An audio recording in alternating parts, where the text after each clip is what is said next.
نحمده ونصلي على رسوله الكريم أما بعد فأعوذ بالله من الشيطان الرجيم بسم الله الرحمن الرحيم إن أكرمكم عند الله أتقاكم صدق الله العظيم وقال النبي صلى الله عليه وسلم إن الله لا ينظر إلى صوركم وأموالكم ولكن ينظر إلى قلوبكم وأعمالكم أو كما قال صلى الله عليه وسلم۔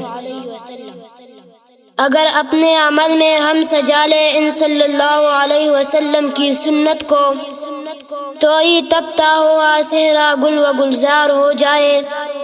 الہی اس قدر تاثیر دے دے فقری مسلم کو کہ رخ اپنا بدلنے کے لیے تیار ہو جائے۔ محترم اساتذہ کرام اور میرے ہم مکتب ساتھیوں، السلام علیکم ورحمۃ اللہ وبرکاتہ۔ آج میں آپ حضرات کے سامنے تقویٰ کے موضوع پر چند معروضات پیش کرنا چاہتا ہوں۔ سامعین گرامی، قرآن پاک میں تقویٰ کو انسان کے لیے اعلیٰ و اشرف مراتب قرار دیا گیا ہے، لیکن آج لوگ صدر اور وزیر بننے کو اعلیٰ و اشرف سمجھ رہے ہیں، آج لوگ ڈاکٹر بننے کو اعلیٰ و اشرف سمجھ رہے ہیں، آج لوگ پائلٹ بننے کو اعلیٰ سمجھ رہے ہیں، آج لوگ انجینئر بننے کو اعلیٰ سمجھ رہے ہیں، آج لوگ ماسٹر بننے کو اعلیٰ سمجھ رہے ہیں، آج لوگ گورنر اور منسٹر بننے کو اعلیٰ سمجھ رہے ہیں، آج لوگ پروفیسر بننے کو اعلیٰ سمجھ رہے ہیں، آج لوگ استاد بننے کو اعلیٰ سمجھ رہے ہیں، آج لوگ قاری بننے کو اعلیٰ سمجھ رہے ہیں، لیکن رب کائنات کہتا ہے ان اکرمکم عند اللہ اتقاکم، میرے نزدیک سب سے اشرف و افضل و اعلیٰ و بالا مرتبہ پر وہ شخص فائز ہے جو تم میں سے زیادہ تقویدار ہو۔ سامعین محترم، تقویٰ ہی وہ انمول خزانہ ہے جس کے ذریعے انسان ملائکہ سے سبق کر جاتا ہے۔ تقویٰ ہی وہ چیز ہے جس کی وجہ سے خالق و ملائکہ کے روبر و ابن آدم کی مدد سرائی بیان کرتا ہے۔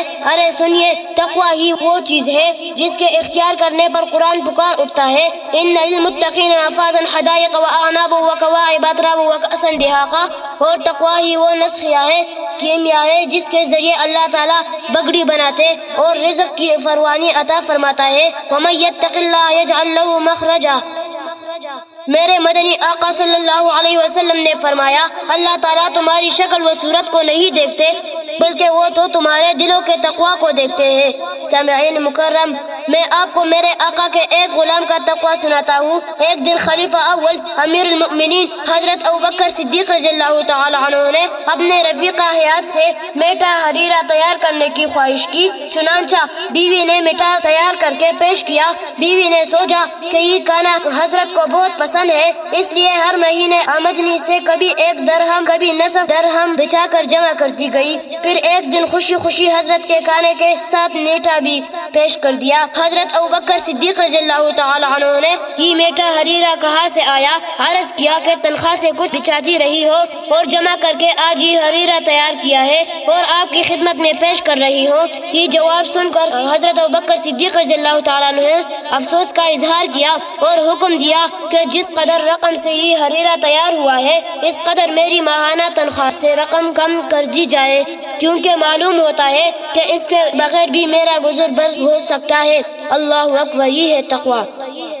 سامعین گرامی، اگر آپ کو تقویٰ دیکھنا ہے تو آئیے میں آپ کو امام اعظم ابو حنیفہ کا تقویٰ سناتا ہوں۔ ایک مرتبہ امام صاحب کے شہر سے ایک بکری چوری ہو گئی، بہت تلاش کرنے کے باوجود نہ مل سکی، شبہ ہو شاید کسی نے اس کو ذبح کر دیا ہو یا ذبح کر دے گا۔ چنانچہ امام صاحب نے بکری کے ریڑھوں کو رکھنے والوں سے بکری کی عمر پوچھی گی کتنے برس زندہ رہ سکتی ہے، انہوں نے کہا 7 برس۔ چنانچہ آپ نے 7 سال تک بکری کا گوشت نہیں کھایا۔